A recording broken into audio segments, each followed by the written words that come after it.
Mag-focus na lang ako sa tatlong subject matters. Yung mayroon tayong, kasi ito mahaba to, alam ko mahaba. Ang punterya natin dito ay paano matulungan yung power industry, particularly the Department of Energy. Kasi sila yung sinisingil ng taong bayan, anong ginagawa ninyo, DOE, ERC, bakit mahal? So, siguro, one thing yung hahanapan natin ng violation si NGCP, yung concessionaire, but the other thing is, ano ba yung immediate na pwede natin gawin while waiting sa result ng, kung halimbawa, i-review natin, i-revoke, etc. Mahaba yun eh. Pero hindi makapaghintay yung tao. Ano ba yung magagawa natin immediate na pwedeng maibaba? Kasi medyo, as a technical person, working in this industry for 40 years, medyo I am not totally agreeable na tututukan natin si NGCP, bababa na kaagad yung natin. Kasi napakaliit yung contribution ni transmission doon sa kabuuan na binabayaran natin. Ano pong percentage doon? 10 lang eh. 10%? Generation ang paulit-ulit ko na yan sinasabi dito sa Congress. Kaya we have filed bills since the 18th Congress. Saan ba yung puntarya natin para maipababa? Isa yung cross-ownership na yan eh. Yung cross-ownership, ang dami nating pinapayagan na IPERA was framed na hindi magkaroon ng kolosyon na yung distributor, generator pa, tas ngayon mukhang baka pupunta na naman tayo pabalik sa pre-IPERA. So, balikan na muna natin yung objective ng IPERA. Hindi naman sinasabi na after IPERA, yung objective ay pababa. Sinasabi lang ng IPERA, affordability, reasonable cost. Kaya would IRC agree, Mr. Chair, na ang least cost na sinasabi ay ano po bang ibig sabihin ng least cost? Mura ba? ERC, is the definition of least cost sa IPERA mura? ERC, reply. Mr. Chair, least cost as used in the IPERA refers to the cost of supply for the captive consumers, di ba po? So, yun pong least cost, yung pinakamura dun sa pinagkukumparahan. Agree. So, it is does not necessarily mean na mura siya. Kaya, ang term na ginamit ni IPERA, affordable, reasonable. Kasi if the IRC will agree, kaya natin bininta yung assets ng Napocor, kaya natin chinapchap siya, kasi na-memorize ko pa yung pinaka-original objective ng IPERA sa committee pa ni Freddy Webb. No? We need to do this because this is the only way to stop the government's bleeding, financial bleeding in subsidizing the losing operation of Napocor.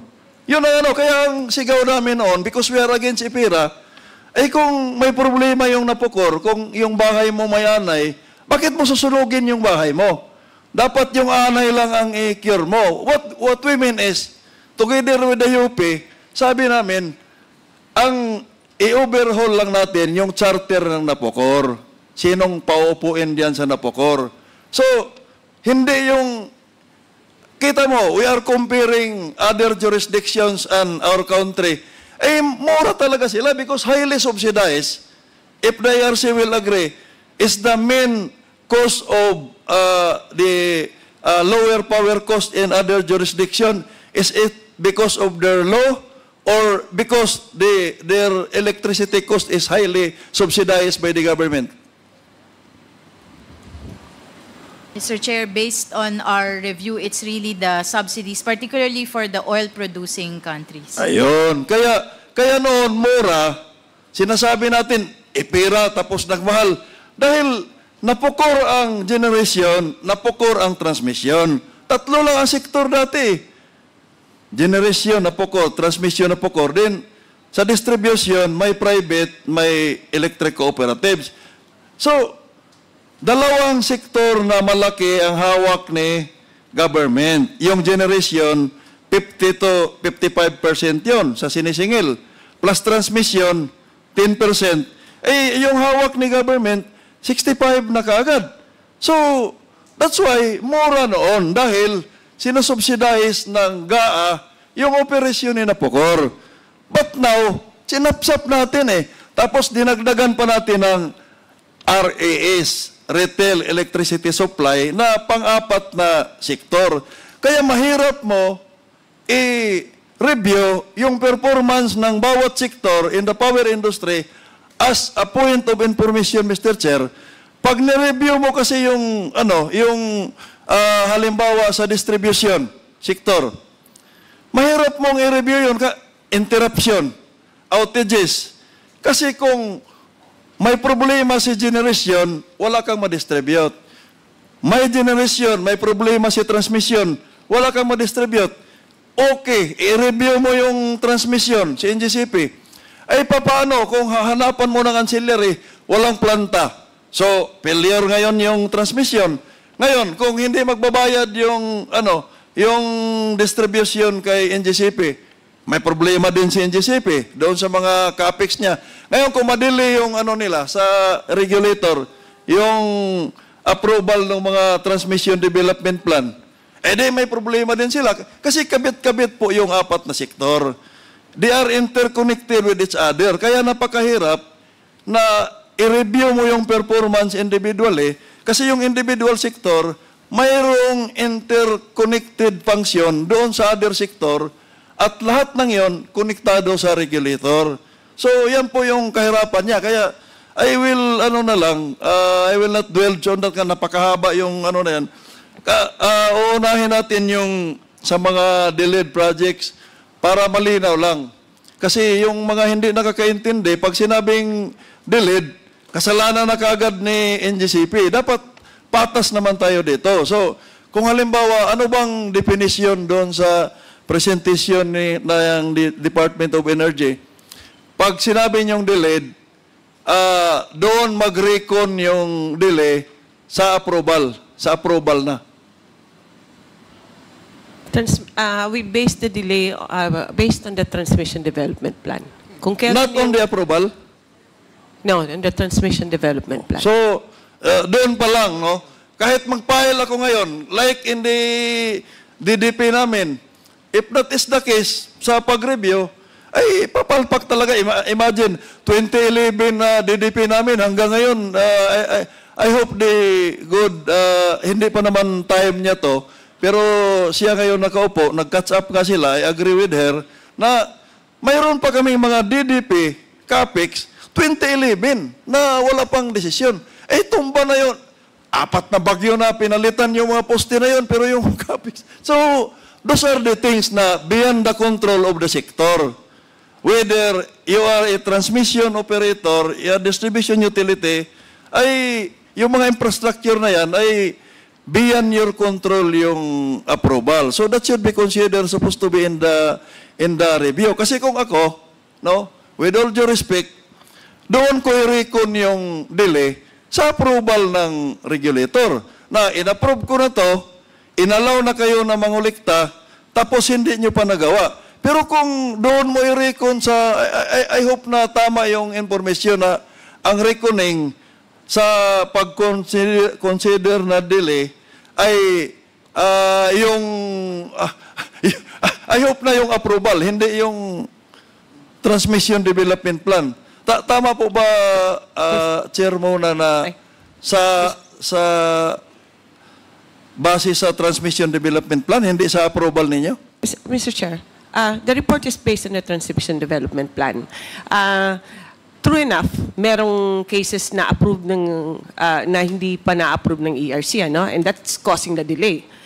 But there are many projects in which NGCP is already charging the consumers na hindi pa rin tapos, na delayed pa rin siya. For example, ito Gigarao project, the Luzon Loop project, marami po yan. Nagbabayad na po tayo. Tayo po, lahat-lahat po, nagbabayad na. Pero delayed po yung project. Hindi pa rin tapos. Iba nga hindi pa naumpisa, nagcha-charge na. So, ibig sabihin nga, Mr. Chair, ang reckoning nung delay is upon the approval of ERC. Itong project na to ay approved na, tapos pinakolekta na kayo.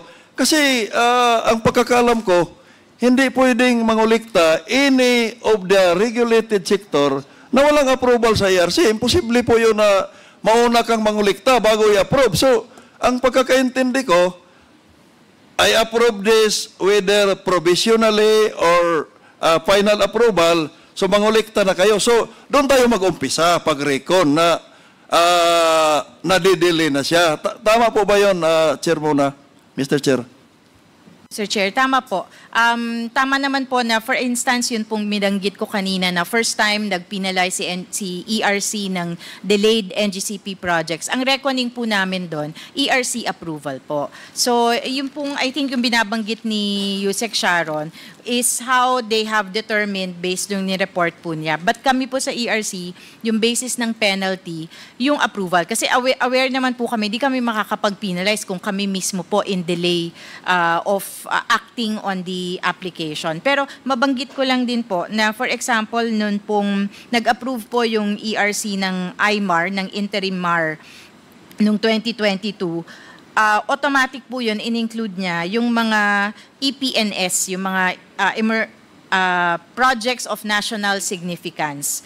Pero karamihan po din doon sa mga projects na yon, so inallow na po yun sa IMAR, sa interim MAR. Hindi pa rin po nako-complete hanggang ngayon. So ibig sabihin po, kasama na siya sa inallow na nire-recover sa atin, china-charge, pero hindi pa rin po nako-kompleto. Meron pa nga pong mga projects hindi pa nasisimulan po hanggang ngayon. So yun na nga, Mr. Chair, na ang nilinaw ko lang dito na pag sinabi mong delay, ang reckoning period should be upon the clearance, go signal, green light ng ERC, whether provisionally or finally approved. Doon ka mag-umpisa na sasabihin mo na delay, hindi yung sa transmission development plan pa. Tama po ba ang pagkakaintindi ko? Dapat consistent kasi si DOE doon sa roles ni ERC na yung may approval lang niya ang makonsider na delay kung hindi ma-implement. Pero kung TDP pa, kasi kanina nga, I hope na ma-correct yung kanina narinig ko na sabi ni NGCP, sino yung resource person kanina na pagkatapos daw nila sa technical working group, ma-determine na yung mga projects na yon, yan yung papasok sa kanilang transmission development plan, tas ipapile nila sa ERC. May mali po doon may kulang po doon Kasi after nila matapos yung TDP nila, isasalang pa po yun sa Department of Energy. Si DOE po ang mag-determine doon kung kailan ipasok to, yung ganon. Kasi mayroon po akong side proposal diyan sa Ang tama po, Mr. Chair, is I hope ARC kindly correct me if I'm wrong, hindi po diretso yung TDP nila i-file sa inyo. Dadaan po sa DOE. Tama po ba yun? Tama po. Hindi naman po fina-file ni NGCP po sa amin yung TDP. Yun. Kasi yun ang sabi kanina ng NGCP. Nakinig lang ako. So, dadaan po sa kanila. Now, ang sinasabi ko na side comment ko doon, kanina narinig ko si Yusek Sharon na sabi niya, yung mga planta tapos na. Tapos wala pa kasing transmission line. That is also my issue. However, umpisahan natin, ano ba yung mag-trigger ng mga GENCO? Anong agency sila, ang ibig kong sabihin, saan agency sila lalapit? Una, kapag gusto nilang magtayo ng planta, renewable or whatever kind of technology, ano yung unang agency ng gobyerno na lalapitan nila? DOE, Mr. Chair. Okay, so DOE. So, ano yung kauna-unahang dokumento na i-issue ni DOE para mag-umpisa na yung GENCO to develop the power plant? Service contract ba? Ano ba yun? They need a service contract, Mr. Chair, for renewable energy, and for that, one of the requirements is an SIS also, Mr. Chair, Okay. So, which comes from NGCP. so ngayon, alam na ngayon ng Department of Energy, sino-sino yung mga planta, ano yung capacity, at saka saang lokasyon yung planta. Alam na DOE. Tama po ba, Mr. Chair? Yes, Mr. Chair. Okay. So, ngayon kasi, may narinig ako kanina sa kasamahan natin na dapat kasi monopoly to, dapat pababa yung cost, and we are investigating the NGCP. So, I'm sure na NGCP ang tinutukoy na dapat pababa yung cost, na may question sa ARC.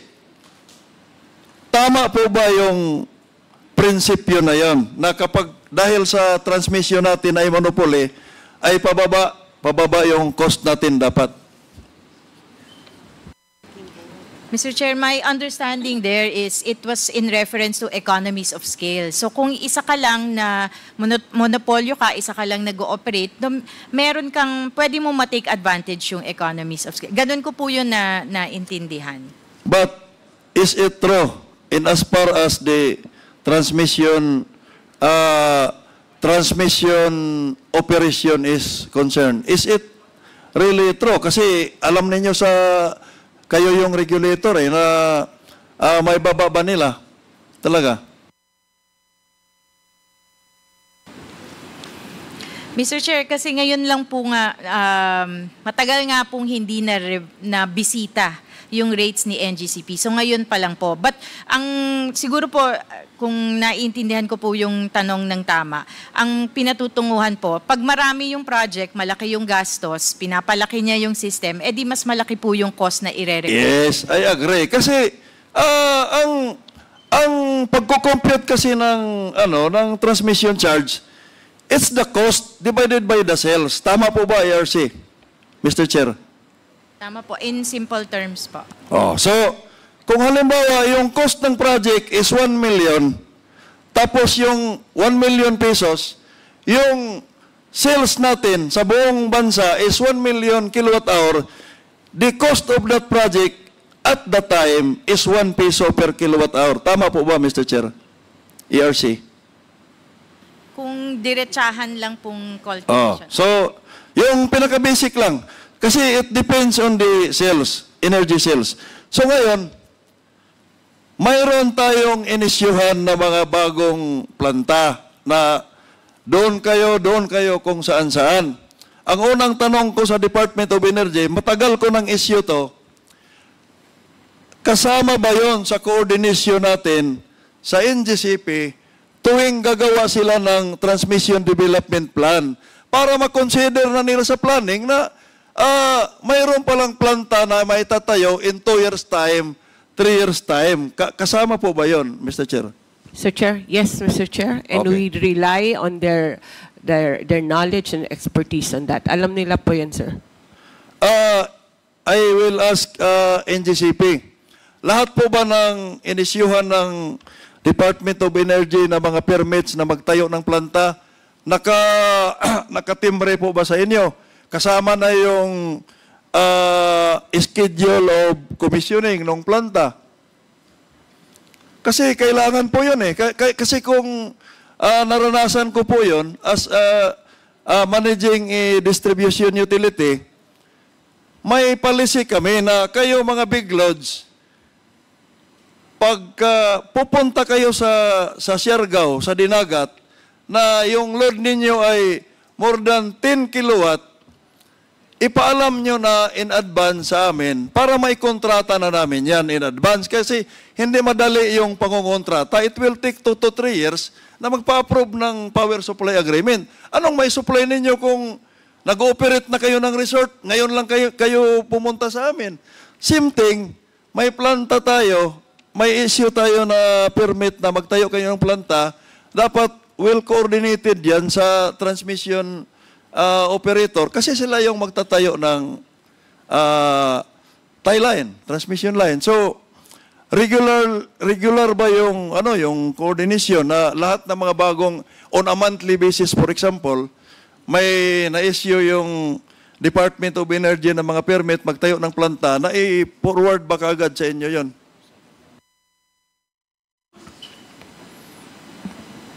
Yes, Mr. Chair. Doon po sa mga plantang mga papasok po at ko-connect sa grid, meron pong process po yan. Online na po, part po ng EVOS, yung online transmission connection application. So yun po very transparent, malalaman po namin kung sino na yun nag-apply, nasaang stage na sila, malapit na ba matapos. So depende po kung nasaang stage na po ng application. Good, if that is the case, no? Good. Now, dahil nakita nyo na, kasama ba yun sa TDP na sinasubmit niyo sa Department of Energy? Opo, yung mga planta po na yon, isa po yan sa project drivers ni NGCP. Kung kailangan po nila ng transmission project para ma-accommodate sila. Para for the interest of time, kasama po ba yon tuwing nagsasubmit kayo ng TDP sa Department of Energy for the review? Kasama po ba yung sabi mo, naka-online naman yan dahil nakikita ninyo, kasama lahat yan sa consideration sa TDP ninyo? Yes, Mr. Chair. Wala naman po palang problema. Alam naman po pala ninyo. Ngayon, ang second stage, dahil sila, DOE ang mag-determine anong year ito ma-implement. Pagka na-file nyo sa ERC niyan, ilang taon po na-approve? Nakukuha po ba ng target ng DOE? Halimbawa, 2024 yung planta mag-online. Definitely, dahil advance yung TDP natin, baka 2020 pa kayo or 2021 pa kayo nakapile. Ilang taon po? Na-approve po ba yung TDP ninyo bago na-ready yung planta? In your experience? Nabanggit ko po, Mr. Chair, kanina, no, yung project, ginagawa po namin once we have the information kung kailan po pasok yung planta. May mga planta po kasi mabilis i-construct and kaya po minsan na... wag mo nang ulitin yon, wag mo nang balikan.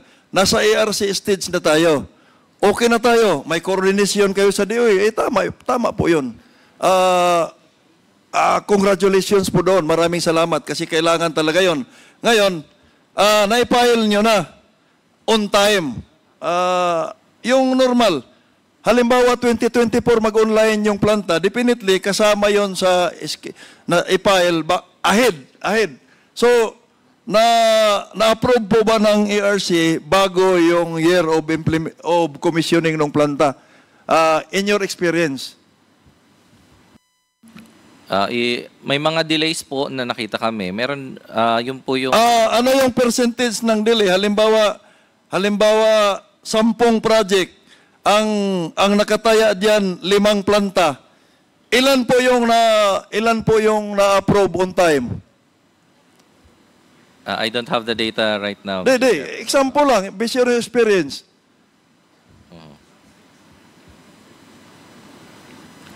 I'll have to check. Mas marami yung delay.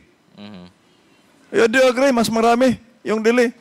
Yeah, kasi dito pa lang sa inventory, nasa listahan, I'm not talking of the present ERC, yung nung noon pa, kaya nga sabi ni Chair Muna, nagka-catch up na sila. So, yan yung sinabi ko kanina, na kabit-kabit po itong power industry, kabit-kabit yung bawat sektor papunta doon sa regulator. Kaya napakahirap po tumbukin kung sino yung may kasalanan kapag kasalanan ang hinahanap natin, kapag pinasagot natin. Kasi may connection siya sa kabila. Now, iiwanan ko na yung issue na yan, but I'm very happy, Mr. Chair, na may coordination pala.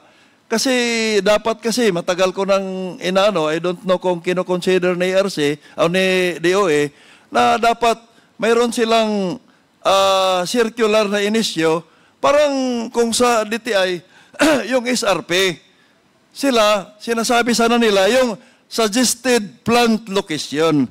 Kasi pagka sinusundan natin yung mga planta, kung saan sila tatayo, tataas at tataas yung transmission cost natin dahil hahabulin at hahabulin yon ni NGCP. At lahat po ng linya na itatayo, hindi po libre yon, Mr. Chair.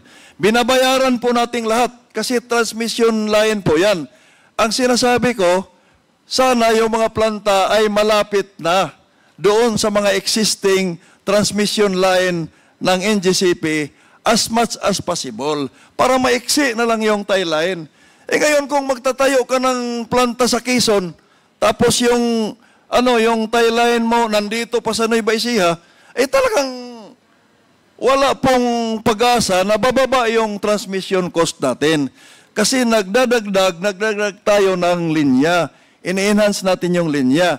Pero kung ang pinag-usapan natin, yung lumang linya lang, walang naidagdag na bago, ina-upgrade lang natin, tapos tumataas yung sales natin, can the ERC confirm na pagkaganyan lang, wala tayong dinadagdag na substantial na malaking line expansion, ang ina-upgrade lang natin yung extension ng linya, expansion, upgrading, pagkatapos tumataas yung sales, would the ERC agree that bababa talaga yung cost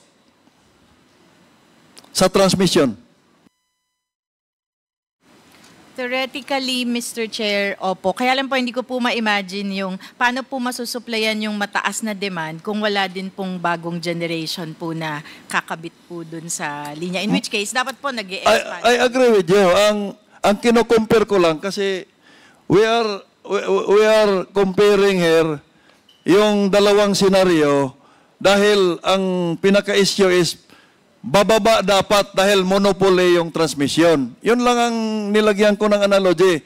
Bababa yun kung the same transmission line, when I took over 100 kilometers of transmission line, ina-upgrade ko lang yon, tapos lumalaki yung sales ko dyan, talagang bababa yung cost ko kasi ako lang ang nagsiserve dyan. However, parang electrification yan eh. We are moving on we are targeting a moving target. Kaya walang total electrification dahil taon-taon nadadagdagan yung mga barangay, nadadagdagan yung ating mga sityo. Kaya walang total eh. Kasi may nadagdag. Ang sinasabi ko lang dito, mahirap po nating habulin na mababa kasi dagdag tayo ng transmission line dahil mayroon ngang mga additional planta na kailangan natin na malayo sa existing transmission line, nahahabulin natin ang transmission line na another cost yun. Supposed to be yung cost na yon, kung hindi natin ginamit doon, bababa talaga dahil nag-i-increase yung sales. Ganon lang naman ang principle doon eh. So, dahil ganon din yan sa distribution. Kung yung distribution line mo sa mga highly urbanized centers, yung consumer density ay dikit-dikit. Isang poste, nakakunik yung mall. Magkano yung cost ng poste? Magkano yung revenue mo sa mall na yan? Di, mababa nga talaga yung cost of service mo. Pero in this case, umaabot na tayo sa mga probinsya ng transmission line. Kaya hahanapan natin ang recommendation ko, what if the DOA suggested plant location na hindi masyadong malayo sa existing para hindi masyadong mahaba yung tie line natin to avoid yung additional cost na napakalaki. Tapos, ang i-connect mo lang doon, 100 mega na planta. Tapos yung transmission line mo, 50 kilometers. Kita mo yung yung ratio. Magkano yung cost nung 1 kilometer of transmission line? Tapos 100 mega lang yung planta na yan. Then another 100 mega na naman dito sa kabila. another 20, 30 kilometers na naman na transmission line. Sa approval pa lang ng mga TDP na yan, mahihirapan na tayo. How much more doon sa cost? I hope na nagkapareho yung pananaw natin kasi doon tayo nagka-differ ng pananaw. Kung hindi natin maintindihan yon, no, with all due respect doon sa hindi nakakikita sa reality sa ground, ay talagang madaling sabihin na dapat mababa yung cost ninyo, distribution, transmission, dahil monopoly kayo. Pero the reality in the ground is extend ka ng linya, and every kilometer that will cost the transmission operator or the distribution system operator. Yung cost na yan ay ipapasa dahil ang principles ng EPIRA, true cost, tama po ba, Chair muna, Mr. Chair, na true cost po yung ini-evaluate, yung ina-approve ni ERC ay yung recoverable cost ay yung true cost. Mr. Chair, the EPIRA provides for the recovery of reasonable and prudent cost. Yung true cost nga, kasi ang ibig kong sabihin sa true, yung tama lang, wala yung unnecessary cost. Kaya nandyan si regulator to determine ano yung pinapile ni petitioner na unnecessary cost, tanggalin yon. So, ang true cost niya, halimbawa kung nag-file siya ng 1 million, ay tiningnan ni ERC, ay 800,000 lang to. Yan yung tinutukoy ko na true cost, yung 800,000. Whereas, pre-EPIRA, hindi true cost yun. Kasi sinusubsidize ni government yung cost ng operasyon ng Napocor through DIGA. Yan yung nangyari ngayon sa SPAG, Section 17 ng EPIRA. Sinusubsidize natin.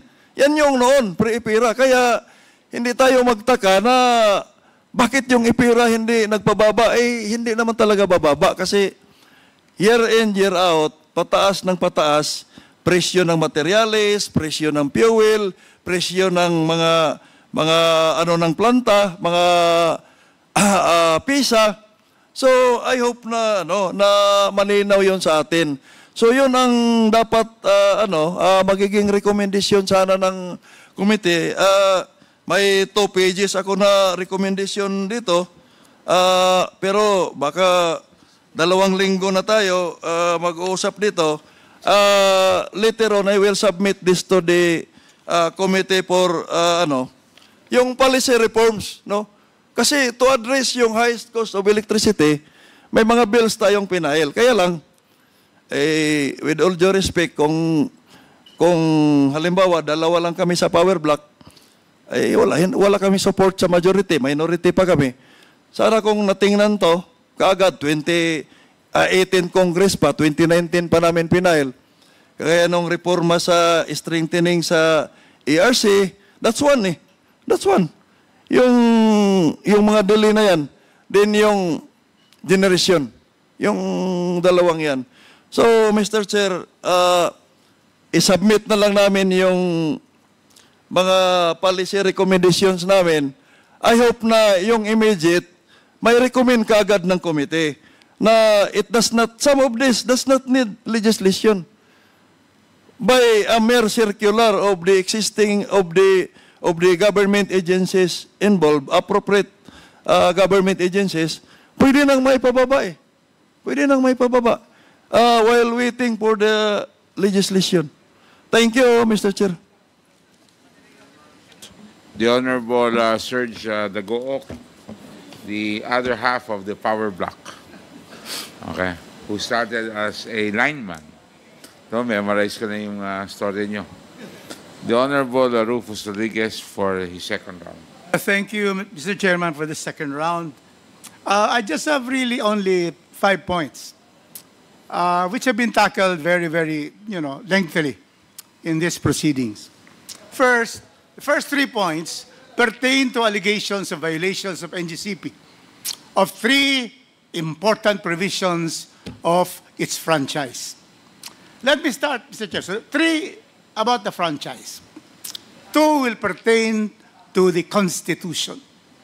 And we are going to proceed to that after the three that allegedly were violated by the NGCP. First, Section 8. It has been alleged by some of our colleagues that there is a violation of Section 8, which is about dispersal of ownership. May we know from our chair of the ERC the final determinative decision on this supposedly Section 8 dispersal of ownership. Can you tell this honorable committee what was the final decision? ERC.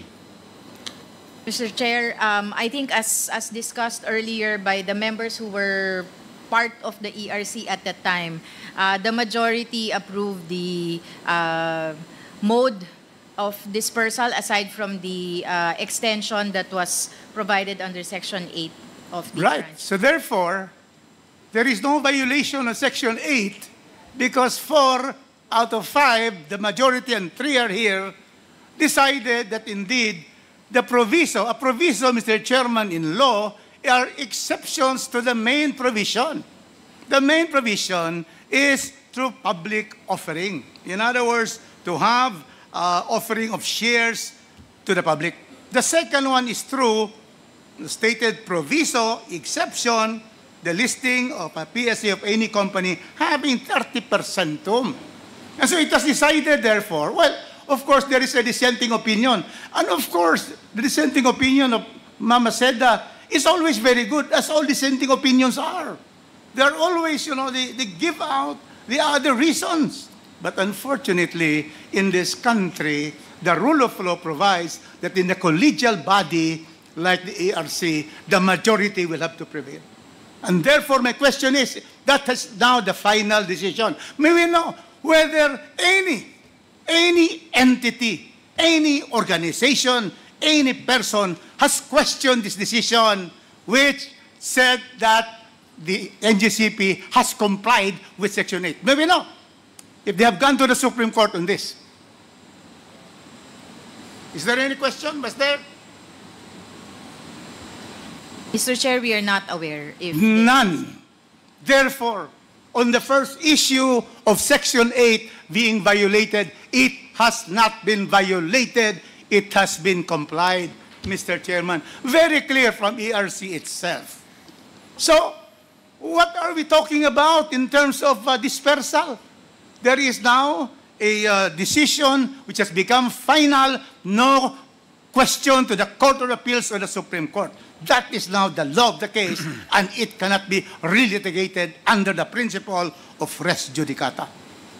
Second, Mr. Chairman, there is allegation that the provisions on taxes have not been paid. This is now Section 9. So we're through with Section 8. Clearly, NGCP is compliant. Section 9, tax provisions. We have the franchise tax of 3%. There have been talks that NGCP is liable to refund to the people and to the consumers the 3% tax collected from 2011. Mr. Chairman, may I now know from the ERC chairman, is it not that in 2011, the ERC has approved the pass-on provisions that the franchise tax is passed on? And therefore, in other words, their collection for that has been legal, and I thank the new ARC because you have already made some decision wherein last 2022 or 23. 2023, that is the reckoning period. So may I now know whether is there a liability of the NGCP for the franchise tax that were collected being passed on from 2011 to 2023? Can we have the answer? Mr. Chair, we have been asked to study that by Congress. So we are still evaluating that. Of course, that is not the answer because it is by law. The law was the ERC approval of this pass on. So there can be no study on that. The decision of the regulator is that they can pass on Now you have made another regulation. May we know, from the time that you sent, did NGCP already comply with no more pass-on of the franchise tax? May we know from you? They complied, Mr. Chair. Mr. Chairman, very clear. After the ERC reverse its 2011 decision to allow the pass-on of franchise tax, 3%, they have now come out.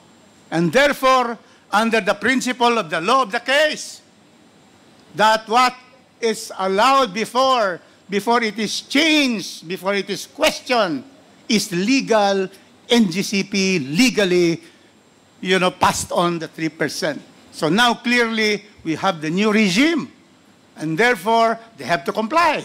That is the regulator. So therefore, the alleged violation of Section 9 tax provisions has no basis on the law and experience of the case. We go now to Section 7. Section 7 is about cross-ownership. EPIRA law provides for the prohibition of this percentage and so forth. Is it not, Chair De Malanta, that this bill provides for exemptions already to the rule? And therefore, what is stated in the EPIRA has now been overtaken and repealed by a later law and more specific law. This is now the franchise NGCP. Can you restate again what you have said earlier? That's correct, Mr. Chair. There is, as far as the transmission operator or transmission concessionaire is concerned, there has been an amendment of that cross-ownership provision. Mr. Chairman, in baseball, strike 3, strike out. So, Mr. Chairman, let's now go to the other issues. Because I have waited here and listened to the issue because, Mr. Chairman, if there's anything Congress will do, it is to give due process to everyone who comes here, and we follow the law and we follow the Constitution. Constitutional. It is stated, the chairmanship of the NGCP by a Chinese citizen violates the Constitution. I will now read to you, Mr. Chairman, the exact provisions of Section 11, Article 12. That is on franchises. It states, Mr. Chairman, the participation of foreign investors in the governing body of any public utility enterprise, such as NGCP, shall be limited to their proportionate share in the capital. And all the executive and managing officers of such corporation or association must be citizens of the Philippines. This is what is referred to by some of our members. SEC, can you please tell us whether chairmanship of any board is an executive or managerial position?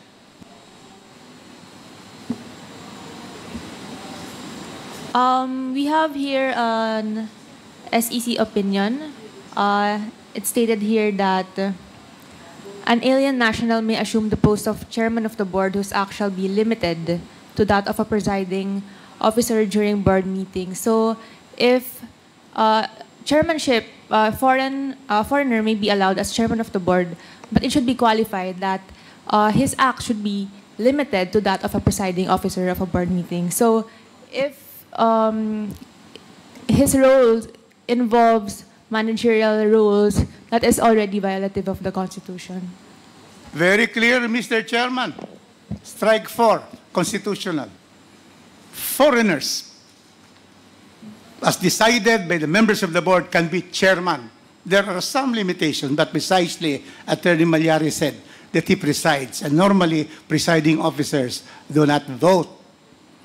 Mr. Chairman, clearly, the SEC has stated that foreigners, even minority foreigners, can be elected chairman as long as they preside. ERC, did you find any violation? Right now, you are now the new ERC. Did you find any violation of a Chinese being chairman of the NGCP?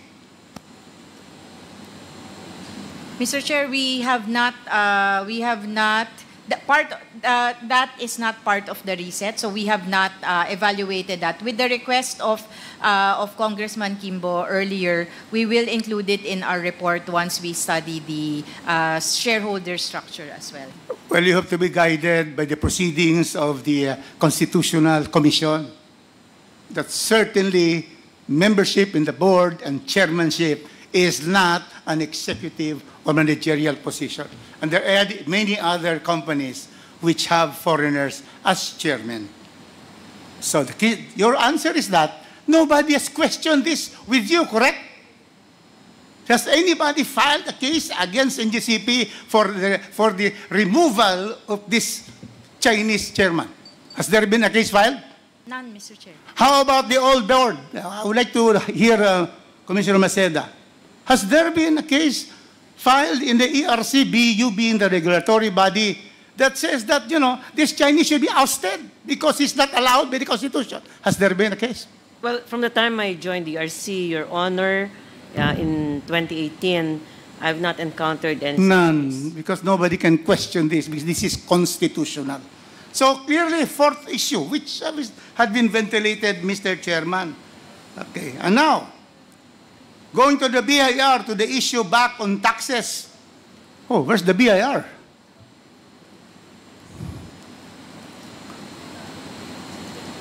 The BIR. Because the BIR, with Commissioner Romeo Lumagi, attended the Ways and Means Committee hearing the other week, where I am a member. And what was the statement? I'd like to get confirmation, BIR, so that we will know that Section 8 has been religiously complied as far as franchise tax is concerned. O asa na, nag-CR na naman.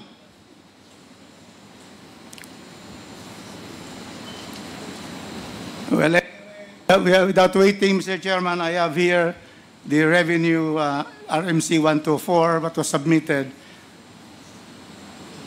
The answer to the question of violation of the franchise tax provisions, the answer of Chairman of Commissioner Romeo Lumagi is that the NGCP is fully compliant with the payment of all franchise taxes.